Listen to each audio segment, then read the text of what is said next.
ನಮಸ್ಕಾರ. Manjunath G K, M TV ಸಂಪಾದಕರು.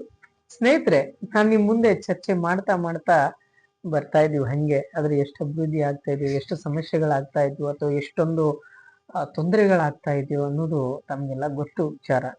ಆದ್ರೆ ವಿಶೇಷವಾಗಿ ನಾನು ಇವತ್ತು ನಿಮ್ ಮುಂದೆ ಇನ್ನೊಂದು ಚರ್ಚೆನ ತಂದಿದ್ದೀನಿ. ಸರಿಯೋ ತಪ್ಪೋ ಗೊತ್ತಿಲ್ಲ, ಬಟ್ ಒಬ್ಬ ಉನ್ನತವಾದ ವ್ಯಕ್ತಿ, ಒಂದು ಅಬುದ್ಧ, ಒಂದು ಕರ್ನಾಟಕ ಕಂಡ ಒಬ್ಬ ಒಳ್ಳೆ ಶ್ರೇಷ್ಠವಾದಂತ ಒಬ್ಬ ರಾಜಕಾರಣಿ, ಮತ್ತೆ ಜನ ಮೆಚ್ಚಿದಂತ ನಾಯಕ. ಇವತ್ತು ಅವ್ರು ಮಾತಾಡಿದ್ದಾರೆ ಒಂದು ಬೇರೆ ಒಂದು ವಿಷಯದ ಬಗ್ಗೆ. ಆ ವಿಷಯ ಚರ್ಚೆ ಬಗ್ಗೆ ನಾನು ನಿಮ್ಮ ಹತ್ರ ಮಾತಾಡಕ್ ಬಂದಿದ್ದೆ. ಸರಿಯೋ ತಪ್ಪೋ ಗೊತ್ತಿಲ್ಲ, ಬಟ್ ನನ್ನ ಅನಿಸಿಕೆ ತಪ್ಪು. ವೀಕ್ಷಕರೇ, ನಾನ್ ಬೇರೆ ಯಾವ್ದು ವಿಷಯ ಮಾತಾಡ್ತಲ್ಲ. ಈಗೆಲ್ಲ ನಡೀತಾ ಇದೆ ಘಟನೆಗಳು, ಬೇರೆ ಬೇರೆ ಬೇರೆ ಘಟನೆಗಳೆಲ್ಲ ನಡೀತಾ ಇದೆ. ನಮ್ಮ ಅಮಿತ್ ಶಾ ಅವರು ಮೊನ್ನೆ ಮಾತನಾಡಿದ್ರು. ಏನ್ ಮಾತನಾಡಿದ್ರು? ಬಾಬಾ ಸಾಹೇಬ್ ಅವರ ಬಗ್ಗೆ ಮಾತನಾಡಿದ್ರು. ಆ ವಿಷಯ ಬಿಡಿ, ಅದು ತಮ್ಗೆಲ್ಲ ಗೊತ್ತಿರೋ ವಿಚಾರನೆ. ಆದ್ರೆ ಮೊನ್ನೆ ಅಂದ್ರೆ ಈ ಹಿಂದೆ ಗೋವಿಂದ್ ಕಾರಜೋಳ ಅವರು ಏನ್ ಮಾತಾಡಿದ್ರು ಗೋವಿಂದ್ ಕಾರಜೋಳ ಇವತ್ತು ಉನ್ನತವಾದ ಒಬ್ಬ ರಾಜಕಾರಣಿ ಇವತ್ತು ಏನ್ ಮಾತಾಡಿದ್ರು ಅನ್ನೋದ್ರ ಬಗ್ಗೆ ನಾನು ನಿಮ್ಮ ಹತ್ರ ಮಾತಾಡಕ್ ಬಂದಿರ್ತೀನಿ. ಅಮಿತ್ ಶಾ ಅವರು ಮಾತನಾಡಿದ್ದು ಅದು ಸರಿ, ತಪ್ಪಲ್ಲ ಅಂತ ಹೇಳಿದ್ರು. ನಿಜವಾಗ್ಲೂ ತಪ್ಪಲ್ವಾ? ಸರಿ, ನಿಮ್ಮ ಪಾರ್ಟಿ ಪರ, ಪಕ್ಷದ ಪರ ಏನೋ ಮಾತಾಡ್ರಿ, ಅದು ತೊಂದ್ರೆ ಇಲ್ಲ. ಆದ್ರೆ ಬಾಬಾ ಸಾಹೇಬ್ ಅವ್ರ ಬಗ್ಗೆ ಮಾತಾಡ್ತಾ ಇದಾರಲ್ಲ, ಅದ್ ಹೆಂಗ್ ಸರಿ ಅಂದ್ರಿ ನೀವು? ಅದ್ ಹೆಂಗ್ ತಪ್ಪಂದ್ರಿ ನೀವು? ಅದ್ ಯಾಕೆ, ಯಾವ ರೀತಿ ತಪ್ಪಂತ ನಿಮ್ಗೆ ಅನಿಸ್ತು? ಯಾಕೆ ನೀವು ಆ ತರ ಎಲ್ಲ ನೀವು ಮಾತನಾಡಿದ್ರಿ? ಅದ್ ನನ್ಗೆ ಇವಾಗ್ಲೂ ಅರ್ಥ ಆಗ್ತಿಲ್ಲ. ಸ್ನೇಹಿತರೆ, ಒಂದು ವಿಚಾರನ ನಾ ತಮ್ಗೆ ಹೇಳೋದಕ್ಕೆ ಇಷ್ಟಪಡ್ತೀನಿ. ಯಾಕೆ ನಾನು ಹೇಳೋದಕ್ಕೆ ಇಷ್ಟಪಡ್ತೀನಿ ಅಂದ್ರೆ, ಒಂದಲ್ಲ ಒಂದು ಸಮಯ ಎಲ್ರಿಗೂ ಬರುತ್ತೆ ಹೋಗುತ್ತೆ. ಅದು ಸಮಯ ಸರಿನೋ ತಪ್ಪೋ ಗೊತ್ತಿಲ್ಲ. ಆದ್ರೆ ಒಂದು ವಿಚಾರದಲ್ಲಿ ನಾನು ನಿಮ್ಮನ್ನ ಕೇಳ್ತೇನೆ. ಆ ವಿಚಾರ ಏನಪ್ಪಾ ಅಂದ್ರೆ, ನಾನು ಯಾವ ಪಕ್ಷದ ಪರಾನು ಮಾತಾಡ್ತಾ ಇಲ್ಲ, ಯಾವ ಧರ್ಮದ ಪರಾನು ಮಾತಾಡ್ತಾ ಇಲ್ಲ, ಯಾವ್ದ್ರ ಪರಾನು ಮಾತಾಡ್ತಾ ಇಲ್ಲ. ನಾನೊಬ್ಬ ಈ ಸಂವಿಧಾನದಲ್ಲಿ ಅನ್ನ ತಿನ್ನುವಂತ ಒಬ್ಬ ಈ ದೇಶದ ಪ್ರಜೆಯಾಗಿ ನಾನು ಮಾತಾಡ್ತಾ ಇದ್ದೀನಿ. ಏನ್ ಮಾತಾಡ್ತಾ ಇದ್ದೀನಿ ಅಂದ್ರೆ, ಸ್ನೇಹಿತರೆ ಅರ್ಥ ಮಾಡ್ಕೊಡ್ರಿ. ಇವತ್ತು ನನ್ ಬಾಬಾ ಸಾಹೇಬರ ಒಬ್ರಿಗೆ ಬೇಡ, ಒಬ್ಬ ದೇವ್ರ ಬಗ್ಗೆನೂ ಮಾತಾಡೋದು ಬೇಡ. ಪ್ರತಿಯೊಬ್ಬ ರಾಜಕಾರಣಿಗೂ ನಾನು ಹೇಳ್ತಾ ಇದ್ದೀನಿ. ಏನ್ ಹೇಳ್ತಾ ಇದ್ದೀನಿ ಅಂದ್ರೆ, ನೀವು ಯಾವುದೇ ನೆನೆಸ್ಕೊಳ್ಳಾರ್ದೇನೆ ಅಭಿವೃದ್ಧಿ ಅಭಿವೃದ್ಧಿ ಅಭಿವೃದ್ಧಿ ಅಂದಿದ್ರೆ ಇವತ್ತು ಯಾವ ಮಟ್ಟದಲ್ಲಿ ಇರ್ತಿತ್ತು ನಮ್ ದೇಶ? ಅಭಿವೃದ್ಧಿ ಅಭಿವೃದ್ಧಿ, ರೈತರಿಗೆ ಅಭಿವೃದ್ಧಿ. ಇವತ್ತು ನೀವು ಅಭಿವೃದ್ಧಿ ಅಭಿವೃದ್ಧಿ ಅಂದಿದ್ರೆ ರೈತರು ಇವತ್ತು ಎಷ್ಟೋ ಜನ ಆತ್ಮಹತ್ಯೆ ಮಾಡ್ಕೊಂಡಿದ್ದಾರೆ. ಅಲ್ಲಿ ಅಭಿವೃದ್ಧಿ ಅಭಿವೃದ್ಧಿ ಅಂದ್ರ ನೀವು ಅಭಿವೃದ್ಧಿ ಅಭಿವೃದ್ಧಿ ಅಂತ ಅನ್ಬೇಕಾಗಿತ್ತು. ಎಷ್ಟೋ ಜನ ಕೂಲಿ ಕಾರ್ಮಿಕರು ಇವತ್ತು ಅನ್ನ ಇಲ್ಲದೆ ಸಾಯ್ತಾ ಇದ್ದಾರೆ. ಅಲ್ಲಿ ಅಭಿವೃದ್ಧಿ ಅಭಿವೃದ್ಧಿ ಅನ್ರಿ? ಬೇಡ, ಭಗವಂತನ ಬಿಡ್ರಿ, ಅಭಿವೃದ್ಧಿ ಅಭಿವೃದ್ಧಿ ಅನ್ರಿ? ಎಷ್ಟೋ ಜನ ಇವತ್ತು ನೀವು ಹಿಂದೂ ಮುಸ್ಲಿಂ ಅನ್ನೋ ಬದಲು ಅಭಿವೃದ್ಧಿ ಅಭಿವೃದ್ಧಿ ಅಂತ ಮಾತಾಡ್ರಿ. ಬೇಡ, ಯಾವ್ದು ಜಾತಿ ಬೇಡ, ಯಾವ್ದು ಧರ್ಮ ಬೇಡ, ಯಾವ್ದು ಪಕ್ಷ ಬೇಡ, ಹಿಂದೂ ಮುಸ್ಲಿಂ ಅನ್ನೋದು ಬಿಟ್ಟಾಕ್ರಿ. ಅದ್ರ ಬದಲು ಅಭಿವೃದ್ಧಿ ಅಭಿವೃದ್ಧಿ ಅಂತ ದೇಶದ ಬಗ್ಗೆ ಮಾತಾಡ್ರಿ. ಯಾಕೆ ಹಿಂದೂ ಮುಸ್ಲಿಂ ಬಿಟ್ಟು ಇವತ್ತು ಕೂಲಿ ಕಾರ್ಮಿಕರಿಗೆ ಅಭಿವೃದ್ಧಿ ಅಭಿವೃದ್ಧಿ ಅಂತ ಮಾತಾಡ್ರಿ? ದೇಶಕ್ಕೋಸ್ಕರ ಮಾತಾಡ್ರಿ. ಗಡಿಯಲ್ಲಿ ಯೋಧರು ಕಾಯ್ತಿರೋ ಅಂತ ಅವ್ರ ಬಗ್ಗೆ ಮಾತಾಡ್ರಿ. ಅಲ್ಲಿ ಅಭಿವೃದ್ಧಿ ಅಭಿವೃದ್ಧಿ ಅಂತ ಮಾತಾಡ್ರಿ. ಹಿಂದೂ ಮುಸ್ಲಿಂ ಅನ್ನೋದ್ ಬಿಟ್ಟು ಇವತ್ತು ಯಾವ್ದೋ ಒಂದು ವಿಷಯ ಸಿಕ್ಕೈತೆ, ಯಾರೋ ಒಬ್ಬ ರಾಜಕಾರಣಿ ಮಾತಾಡೋದು, ಏನೋ ಒಂದ ಮಾತಾಡಿದ ತಕ್ಷಣ ಇವತ್ತು ಬೇರೆ ಆಯ್ತು. ಬಟ್ ನಾವೆಲ್ಲ ಬದುಕ್ತಾ ಇರೋದು ಎಲ್ಲಿ? ನಾವು ಒಂದು ಸಂವಿಧಾನವನ್ನು ಅನ್ನದಲ್ಲಿ, ಒಂದು ಅನ್ನದ ಋಣದಲ್ಲಿ ಬದುಕ್ತಾ ಇದ್ವಿ ನಾವು. ಇವತ್ತು ಅವ್ರು ಮಾತಾಡಿದ್ರು ಸಮರ್ಥನೆ ಬೇಡ, ಯಾರಾಗೆ ಕೆಟ್ಟದಾಗಿ ಬಳಕೆ ಮಾಡಿಸ್ತಾ ಇದ್ರೆ ಅವ್ರಿಗೆ ಹೋಗಿ ನೇರವಾಗಿ ಹೇಳ್ರಿ. ಇವತ್ತು ಬಾಬಾ ಸಾಹೇಬ್ರನ್ನ ಯಾಕೆ ಟೀಕೆ ಮಾಡ್ತಾ ಇದ್ದೀರಾ? ಇವತ್ತು ಅಭಿವೃದ್ಧಿ ಅನ್ನೋ ಮಾತುಗಳನ್ನ ತಗೊಂಡ್ಬನ್ರಿ, ನಿಮ್ಮನ್ನ ದೇವ್ರ ಸ್ಥಾನದಲ್ಲಿ ಇಡ್ತಾರೆ ಜನ. ಇವತ್ತು ಹಿಂದೂ ಮುಸ್ಲಿಂ ಅನ್ನೋದು ಬಿಟ್ಟು ಎಲ್ಲ ಪ್ರತಿಯೊಂದು ವಿಷಯಕ್ಕೂ ರೈತರಿಗೋಸ್ಕರ, ಬಡವರಿಗೋಸ್ಕರ, ಕೂಲಿ ಕಾರ್ಮಿಕರಿಗೋಸ್ಕರ, ದಲಿತರಿಗೋಸ್ಕರ ಅಭಿವೃದ್ಧಿ ಅಭಿವೃದ್ಧಿ ಅಂತನ್ರಿ. ಹಿಂದೂ ಮುಸ್ಲಿಂ ಅನ್ನೋದು ಬಿಟ್ಟು ನಾನು ಯಾವೊಬ್ಬ ರಾಜಕಾರಣಿನ ಬಗ್ಗೆ ಹೇಳ್ತಾ ಇಲ್ಲ, ಪ್ರತಿಯೊಬ್ಬ ರಾಜಕಾರಣಿಗೂ ನಾನು ಹೇಳ್ತಾ ಇರೋದು, ಯಾವ್ದು ಪಕ್ಷದ ಬಗ್ಗೆನೂ ನಾನು ಮಾತಾಡ್ತಾ ಇಲ್ಲ, ಅಭಿವೃದ್ಧಿ ಅನ್ನೋ ಕಾರ್ಯದ ಬಗ್ಗೆ ಮಾತಾಡ್ತಾ ಇದ್ದೀನಿ ನಾನು. ಏನೋ ಒಂದು ವಿಷಯ ಆಯ್ತು ಇವತ್ತು ಇಡೀ ನಮ್ಮ ಭಾರತ ದೇಶದ ರಾಜಕಾರಣ ಅಲ್ಲೋಲ ಕಲ್ಲೋಲ ಆಯ್ತು. ಆದ್ರೆ ಅದೇ ಒಂದು ಒಬ್ಬ ರೈತ ಆತ್ಮಹತ್ಯೆ ಮಾಡ್ಕೊಂಡು ಯಾರಾದ್ರೂ ಚರ್ಚೆ ಮಾಡಿದ್ರಲ್ರಿ ಇಷ್ಟೊಂದು? ನಮ್ಮ ದೇಶದಲ್ಲಿ ಅತಿ ಹೆಚ್ಚು ವೃದ್ಧಾಶ್ರಮಗಳಿದ್ದಾವೆ.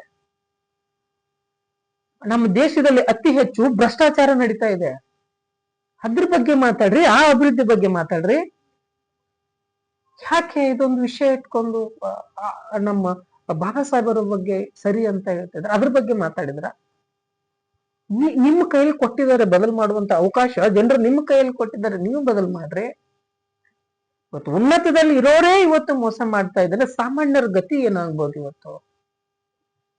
ಅರ್ಥ ಮಾಡ್ಕೊಳ್ಳಿ ಸ್ನೇಹಿತರೆ, ಅರ್ಥ ಮಾಡ್ಕೊಡ್ರಿ. ಯಾಕೆ ನಾನು ಬೇರೆ ವಿಚಾರ ಬಿಟ್ಟು ಇವತ್ತು ರೈತ ಸತ್ ಬಿಟ್ರೆ ಅವನ ಕುಟುಂಬ ಏನಾಗ್ತಿದೆ? ಒಬ್ಬ ಯೋಧ ಅವತ್ತು ದೇಶಕ್ಕೋಸ್ಕರ ಪ್ರಾಣ ಕೊಟ್ರೆ ಅವನ ಕುಟುಂಬ ಏನಾಗ್ತಿದೆ? ಇವತ್ತು ಶಿಕ್ಷಣ ಕಲಿದು ವಂಚಿತರಾಗಿ ಇವತ್ತು ಯುವಕರು ತಿರುಗಾಡ್ತಾ ಇದ್ದಾರೆ. ಅಲ್ಲಿ ಅಭಿವೃದ್ಧಿ ಇಲ್ವಾ? ಯಾಕೆ ಅಲ್ಲಿ ಜಾತಿ ಹಿಂದೂ ಮುಸ್ಲಿಂ ಅಂತ ತರ್ತಿದ್ದೀರಾ? ಯಾಕಿದೆಲ್ಲ? ಅದನ್ನ ಬಿಟ್ಟು ನೀವು ಇವತ್ತಿಂದಾನೆ ಅಭಿವೃದ್ಧಿ ಅಂತ ನಿಂತ್ರೆ ಯಾವ್ದು ಇರಲ್ಲ. ದೇಶದಲ್ಲಿ ಕಲಾಪ ಇರಲ್ಲ, ಯಾವ್ದು ಭ್ರಷ್ಟಾಚಾರ ಇರಲ್ಲ. ಇದ್ರ ಬಗ್ಗೆ ಮಾತಾಡ್ರಿ. ಹಿಂದೂ ಮುಸ್ಲಿಂ ಅನ್ನೋ ಬದಲು ನೀವು ಅಭಿವೃದ್ಧಿ ಅಂತ ಮಾತಾಡಿ ನೋಡೋಣ.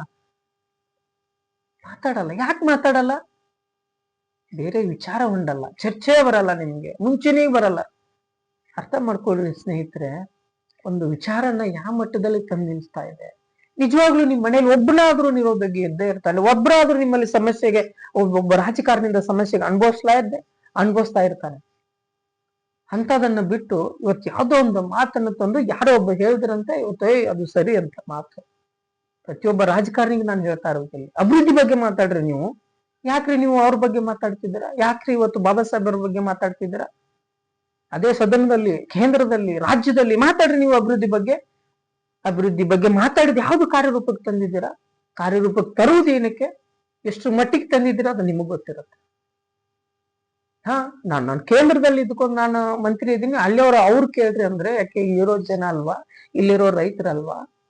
ಅರ್ಥ ಮಾಡ್ಕೊಳ್ಳಿ ಸ್ನೇಹಿತರೆ, ನೀವು ಅಭಿವೃದ್ಧಿ ಅಂದಿದ್ರೆ ಇವತ್ತು ಹಿಂದೂ ಮುಸ್ಲಿಂ ಧರ್ಮ ಅನ್ನೋದು ಬಿಟ್ಟು ಬರೀ ನೀವು ಅಭಿವೃದ್ಧಿ ಅಂದಿದ್ರೆ ನಮ್ಮ ದೇಶ ಯಾವ ಮಟ್ಟದಲ್ಲಿ ಹೋಗ್ಬೋದು, ಎಷ್ಟು ಗುಣಮಟ್ಟವಾಗಿರ್ಬೋದು, ಎಷ್ಟು ಭ್ರಷ್ಟಾಚಾರವನ್ನ ತಡಿಬಹುದು.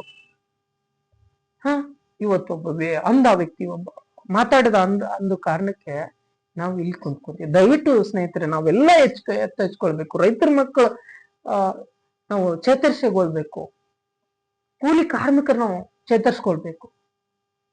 ಈ ವಿಚಾರವನ್ನ ನಾನು ನಿಮ್ ಚರ್ಚೆ ಮಾಡಕ್ ಬಂದೆ ಸ್ನೇಹಿತರೆ. ಇದು ನಿಜಾನ ಸರಿನಾ ಗೊತ್ತಿಲ್ಲ, ಯಾವ್ದ್ರ ಬಗ್ಗೆನೂ ಮಾತಾಡೋ ಚರ್ಚೆ ಬೇಡ. ಈ ಚರ್ಚೆಯನ್ನ ಬಿಟ್ಟು ನೀವು ಅಭಿವೃದ್ಧಿ ಚರ್ಚೆ ಬಗ್ಗೆ ಮಾತಾಡ್ರಿ. ನೀವು ಯಾವ್ದೇ ಪಕ್ಷದವ್ರು ಇರ್ಲಿ ಅಥವಾ ಯಾವ್ದೇ ಧರ್ಮದವ್ರು ಇರ್ಲಿ, ನೀವು ದೇವರ ಸ್ಥಾನದಲ್ಲಿ ಕುಂತ್ಕೊಂತೀರ. ನಿಜ ಅಲ್ವಾ? ಇವತ್ತು ಡಾಕ್ಟರ್ BR ಅಂಬೇಡ್ಕರ್ ಅವರು ಇವತ್ತು ನಮ್ಗೆ ಇಲ್ಲಿ ಸ್ವರ್ಗ ಕೊಟ್ಟಿದಾರಂದ್ರೆ ಅವರು ದೇಶದ ಬಗ್ಗೆ, ರಾಜ್ಯದ ಬಗ್ಗೆ, ಒಂದು ನಿರ್ಜೀವಿ ವಸ್ತುವ ಬಗ್ಗೆ ಇವತ್ತು ಚಿಂತನೆ ಮಾಡಿ ಇವತ್ತು ನಮ್ಗೆ ಸ್ವರ್ಗ ಸುಖ ಕೊಟ್ಟಿದ್ದಾರೆ. ಇನ್ನು ಅವ್ರಿಗೆ ಮಾತಾಡಿದ್ರೆ ಯಾರು ಸುಮ್ಮನೆ ಇರ್ತಾರ್ರಿ? ಯಾಕೆ? ಏನೋ ಒಂದು ಗಾದೆ ಇದೆ, ಸೀರೆ ಇದ್ದಂಗೆ ದಡೆ ಅಂತ. ಆ ತರ ತಾವು ಆಗ್ಬೇಡಿ. ಎಲ್ರಿಗೂ ಸರಿ ಸಮಾನವಾದ ಹಕ್ಕು ಕೊಟ್ಟಿದ್ದಾರೆ. ಆ ಹಕ್ಕನ್ನು ನಿಮಗೆ ಅಧಿಕಾರಿಗಳನ್ನು ಕೊಟ್ಟಾಗ ಜನರನ್ನ ದಿಕ್ಕು ಬದಲು ಮಾಡುವಂತ ವ್ಯವಸ್ಥೆಯನ್ನ ಮಾಡಬೇಡಿ, ಬಳಸ್ಕೊಳ್ಳಿ, ಸಮರ್ಥನೆ ಮಾಡ್ಕೊಳ್ಳಿ. ತಪ್ಪು ಸರಿ ಅನ್ನೋದು ದಯವಿಟ್ಟು ವೀಕ್ಷಕರೇ, ಸ್ನೇಹಿತರೆ, ನಾನು ಇವತ್ತು ಈ ಒಂದು ಬೆಳವಣಿಗೆ ಬಗ್ಗೆ ಮಾತಾಡದೆ ಮೊನ್ನೆ ಮಾತನಾಡಿದ್ರು ಗೋವಿಂದ ಕಾರಜೋಳ ಅವರು, ಅಮಿತ್ ಶಾ ಅವ್ರು ಮಾತಾಡಿದ್ದು ಸರಿ ತಪ್ಪು ಅಂತ ಹೇಳಿ. ಸೊ ಅವ್ರು ಮಾತಾಡೋದು ಸರಿ ತಪ್ಪಲ್ಲ, ಬಟ್ ಇವರು ಮಾತಾಡಿದ್ದು ಕೂಡ ತಪ್ಪಂತ ನಾನು ಹೇಳ್ತಾ ಇದ್ದೀನಿ. ನೀವು ಉನ್ನತ ರಾಜಕಾರಣಿ, ಇನ್ನೂ ನೀವು ಅಭಿಮಾನಿಗಳನ್ನ ಕಳ್ಕೋಬೇಡಿ. ಇನ್ನೂ ಒಂದು ಒಳ್ಳೆ ಒಂದು ದೇವರ ಸ್ಥಾನದಲ್ಲಿ ಇಟ್ಟಿದ್ದಾರೆ ನಿಮ್ಮನ್ನ, ಅದನ್ನು ಕೂಡ ಯಾವ್ದು ಕೆಟ್ಟೋ ಯಾವ್ದು ಸರಿ ಅನ್ನೋದು ನಿಮಗ್ ಗೊತ್ತಿರುತ್ತೆ. ಸುಮ್ನೆ ಯಾವ್ದೋ ಒಂದು ವಿಷಯಕ್ಕೋಸ್ಕರ, ಯಾವ್ದೋ ಒಂದು ಹಿಂದಿರುವಂತ ಜನರಿಗೋಸ್ಕರ ಅಥವಾ ನಿಮ್ ಮುಂಬರುವ ಕೇಂದ್ರದಲ್ಲಿರುವಂತ ಮಂತ್ರಿಗಳಿಗೋಸ್ಕರ ನೀವು ಯಾರನ್ನು ಅವಮಾನ ಮಾಡಬೇಡಿ. ಇದು ನನ್ನ ಕೈ ಮುಗಿದು ನಿಮ್ಮಲ್ಲಿ ನಾನು ವಿನಂತಿಸಿಕೊಳ್ತೇನೆ ಅಷ್ಟೇ ಹೊರತು ಬೇರೇನಲ್ಲ. ಅಭಿವೃದ್ಧಿ ಬಗ್ಗೆ ಮಾತಾಡಿ, ಜಾತಿ ಧರ್ಮ ಬಿಟ್ಟು ಮಾತಾಡಿ, ಹಿಂದೂ ಮುಸ್ಲಿಂ ಅನ್ನೋದು ಬಿಟ್ಟು ಮಾತಾಡಿ. ಅಭಿವೃದ್ಧಿ ಅನ್ನೋದೇ ಸಿದ್ಧಾಂತ ಮಾಡ್ಕೊಡ್ರಿ, ನೀವು ದೇವರಾಗ್ತೀರಾ. ನೀವಷ್ಟೇ ಅಲ್ಲ, ಪ್ರತಿ ಒಬ್ಬ ರಾಜಕಾರಣಿನೂ, ನಮ್ಮ ಭಾರತದಲ್ಲಿರುವ ರಾಜಕಾರಣಿನೂ ಕೂಡ ದೇವರಾಗ್ತಾನೆ ಸ್ನೇಹಿತರೆ. ಇವತ್ತು ಭ್ರಷ್ಟಾಚಾರ ಆಗ್ತಾ ಇರೋದಲ್ಲಿ ರಾಜ್ಯದಲ್ಲಿ ರಾಜಕಾರಣಿಗಳಿಂದಾನೆ. ಯಾವ್ದೋ ಒಂದು ಬಜೆಟ್ ಮಂಡನೆ ಅಥವಾ ಯಾವ್ದೋ ಒಬ್ಬ ಕೂಲಿ ಕಾರ್ಮಿಕ ಹೋಗ್ಬೇಕಂದ್ರೆ, ಒಬ್ಬ ಯಾನೋ ಒಬ್ಬ ಹೋಗ್ಬೇಕಂದ್ರೆ ಇವತ್ತು MLA MP ಗ ಸೈ ಬೇಕು. ಯಾಕೆ ನೀವು ಸುಮ್ನೆ ಮಾಡ್ಬಿಡ್ತಾರ? ಗೊತ್ತಿಲ್ಲದೆ ಮಾಡ್ತೀರ ನೀವು? ಆ ಅಭಿವೃದ್ಧಿ ಬಗ್ಗೆ ಮಾತಾಡ್ರಿ. ದಯವಿಟ್ಟು ಸ್ನೇಹಿತರೆ, ಇವತ್ತಿನ ಈ ಚರ್ಚೆ ಇಷ್ಟರ ಮಟ್ಟಿಗೆ ಆಗಿತ್ತು. ಸೊ ಬೇರೆ ವಿಚಾರ ಅಥವಾ ಮುಂಬರುವ ವಿಚಾರಗಳು ಹೇಗಿರುತ್ತೆ ಅಂತ ಗೊತ್ತಿಲ್ಲ. ಆದ್ರೂ ಕೂಡ ನಾವು ಈ ಚರ್ಚೆ ಮಾಡಬಾರ್ದು ಅನ್ಕೊಂಡ್ರು ಕೂಡ ಮತ್ತೆ ಒಬ್ರೊಬ್ರು ಕೆಣಕ್ತಾ ಇದಾರೆ. ಆದ್ರೆ ಈ ವಿಚಾರವನ್ನ ಕೆಣಕ್ತಾ ಹೋದ್ರೆ ಒಂದಲ್ಲ ಒಂದಿನ ಕೂಲಿ ಕಾರ್ಮಿಕನು, ಸಾಮಾನ್ಯ ವರ್ಗದವರು, ರೈತರು ತಿರುಗಿ ನಿಂತ್ಕೊಂಡ್ರೆ ಯಾವ ರಾಜಕಾರಣಿನೂ ಉಳಿಯಲ್ಲ. ಇದು ಶತಸಿದ್ಧ. ಸೊ ಹಾಗಾಗಿ ತಮ್ಮಲ್ಲಿ ನಾನು ಒಂದು ಚಿಕ್ಕ ಚರ್ಚೆಯನ್ನ ಮಾಡಿದೆ ಹೊರತು ಬೇರೆ ಏನು ಉದ್ದೇಶ ಅಲ್ಲ. ಹಾಗಾಗಿ ಇವತ್ತಿನ ಈ ಚರ್ಚೆ ತಮಗೆ ಏನಂತ ಗೊತ್ತಾಯ್ತಂತ ಅನ್ಕೋತೀನಿ ಸ್ನೇಹಿತರೆ. ನಾವು ನೇರ ನುಡಿಯಾಗಿ ಮಾತಾಡಿದೀವಿ. ಯಾರು ಯಾವ ಪಕ್ಷದ ಪರನೂ ಇಲ್ಲ, ಯಾವ ಧರ್ಮದ ಪರನೂ ಇಲ್ಲ, ಯಾವ ವ್ಯಕ್ತಿಯ ಪರನೂ ಇಲ್ಲ, ಯಾರ ಪರನೂ ಇಲ್ಲ. ನಾವು ಒಂದು ನ್ಯಾಯದ ಪರವಾಗಿ ನಾವು ಮಾತಾಡ್ತಾ ಇದ್ದೀವಿ ಸ್ನೇಹಿತರೆ. ಏನಾದ್ರೂ ನಮ್ಮಲ್ಲಿ ಒಂದು ಕುಂದು ಕೊರತೆ ತಪ್ಪುಗಳಿದ್ರೆ ತಾವು ಕೂಡ ಕಮೆಂಟ್ ಮುಖಾಂತರ ಅದನ್ನ ತಿಳಿಸ್ಬೋದು ಸ್ನೇಹಿತರೆ ಅಂತ ಈ ಒಂದು PM TVಯಲ್ಲಿ ಒಂದು 5 ನಿಮಿಷ, ಒಂದು 10 ನಿಮಿಷ ಚರ್ಚೆ ಮಾಡಿದ್ದೀನಿ. ನಿಮ್ಮ ಅಭಿಪ್ರಾಯಗಳನ್ನ ತಿಳಿಸಿ ಸ್ನೇಹಿತರೆ. ಹಾಗೆ ನಮ್ಮ ಚಾನಲ್ ಅನ್ನ ಹಾಗೂ ನಮ್ಮನ್ನ ಪ್ರೋತ್ಸಾಹಿಸಿ ಅಂತ ಹೇಳಿ ಮತ್ತೊಂದು ವಿಶೇಷ ಚರ್ಚೆಯೊಂದಿಗೆ ನಿಮ್ಮ ಮುಂದೆ ಬರ್ತೀನಿ. ನಿಮ್ಮ ಸಂಪಾದಕ ಮಂಜುನಾಥ್ GK. ನಮಸ್ಕಾರ.